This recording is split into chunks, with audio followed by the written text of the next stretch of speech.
ये बात है 1495 की। डेनमार्क का बादशाह हंस समर एंजॉय करने समंदर की सैर को निकला हुआ था कि तभी अचानक समंदर में एक भयानक अर्थक्वेक आया और इसकी शिप चंद लम्हात में पानी के अंदर डूब गई। यहाँ पर चौंका देने वाली बात तो ये थी कि 1970 में जब इसकी शिप के रैक को डिस्कवर किया गया तो वहाँ पर रिसर्चर्स को एक और फिश का ढांचा मिला जो तकरीबन उसी दौर का था जिस दौर में यह शिप समंदर की गहराइयों का शिकार हुई थी। इसके बाद 15th सेंचुरी में ग्रीनलैंड के कुछ मछुआरे मछलियां पकड़ रहे थे जब एक बार फिर दोबारा इनको यही मछली समंदर के तल पर तैरती नजर आई और कुछ दिनों बाद वो पूरा शहर ही पानी के अंदर डूब गया। और फिश की इन स्टोरीज ने जान तब पकड़ी जब 2011 में इसी मछली को जापान के साहिल के किनारे देखा गया और फिर कुछ महीनों बाद जो हुआ वो किसी से ढका छुपा नहीं है।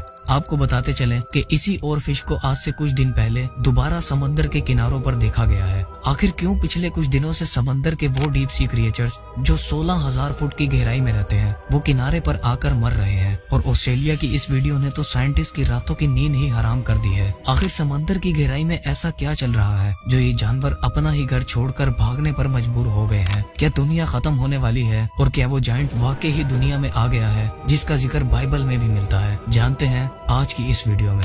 हम इंसान आज तक दुनिया के समंदर का सिर्फ 5% हिस्सा ही एक्सप्लोर कर पाए हैं और इस 5% ने ही ओशनोग्राफर के दिमागों को झंझोड़ कर रख दिया है। तो बाकी के 95% हिस्से में कौन कौन से राज और जानवर छुपे हुए हैं ये तो हम इंसानों की सोच से भी परे है। रिसर्चर्स के मुताबिक समंदर की गुमसुम गहराइयों में 20 लाख से भी ज्यादा जानवरों की स्पीशीज मौजूद हैं, जिनमें से सिर्फ और सिर्फ 2.5 लाख जानवरों की स्पीशीज को ही इंसान डिस्कवर कर पाए हैं और इनमें से भी कुछ जानवर ऐसे हैं जिनके बारे में साइंटिस्ट आज तक नहीं जानते। हाल ही में एक बहुत अजीबोगरीब वाकया पेश आया जब समंदर की लहरों में एक अजीब सा स्क्वायर शेप पैटर्न देखने को मिला। इस पैटर्न को तो साइंटिस्ट की तरफ से एक्सप्लेन कर दिया गया पर ये कुछ अच्छे संकेत नहीं है। बात यहाँ पर भी खत्म नहीं होती। इसी साल ऑस्ट्रेलिया के एक समुद्री किनारे पर 150 से भी ज्यादा किलर वेल्स को तड़पते हुए देखा गया। वही किलर वेल्स जिनसे शार्क भी डरती हैं। इसी साल ऑस्ट्रेलिया के एक समुद्री किनारे पर 150 से भी ज्यादा किलर वेल्स को तड़पते हुए देखा गया। वही किलर वेल्स जिनसे शार्क भी डरती हैं। पर आज ये खुद अपनी ही जान क्यों ले रही हैं? हालांकि जब रेस्क्यू टीम्स ने इनको वापस समंदर में भेजने की कोशिश की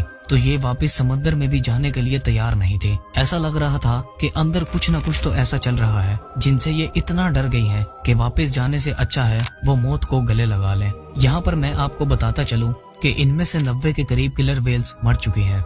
अब जरा आप इस फिश को देखें।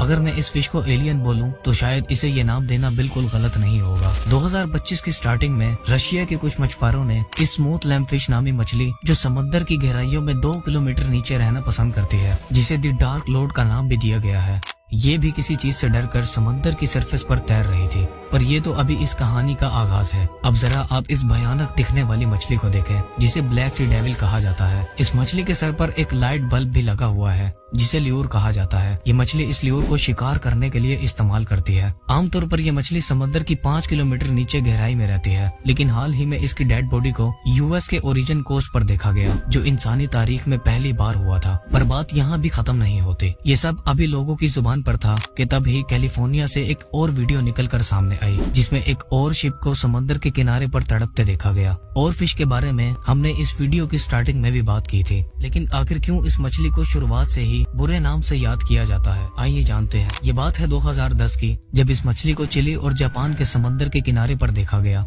इस मछली के समंदर के किनारों पर नजर आने के कुछ महीनों बाद ही इन दोनों जगहों पर काफी भयानक अर्थक्वेक आए। इसके बाद 2011 में जापान के एक मछुआरे ने अपने जाल में तकरीबन 20 और फिश को पकड़ लिया था, लेकिन जैसे ही इसने इन मछलियों को ऑब्जर्व किया तो इसने खामोशी से इन्हें वापस पानी में छोड़ दिया। पर इनमें से भी एक और फिश किनारे पर आकर तड़प तड़प कर मर गई। और इसी इंसिडेंट के कुछ महीनों बाद जापान में वो तबाही आई जिसमें 18,000 से ज्यादा लोग मौत के घाट उतर गए। क्या वाकई ही लिवाइथन आने वाला है और क्या ये दुनिया अपनी आखिरी सांसें ले रही है? ये जानने से पहले हम जरा इस इंसिडेंट पर भी नजरसानी कर लेते हैं।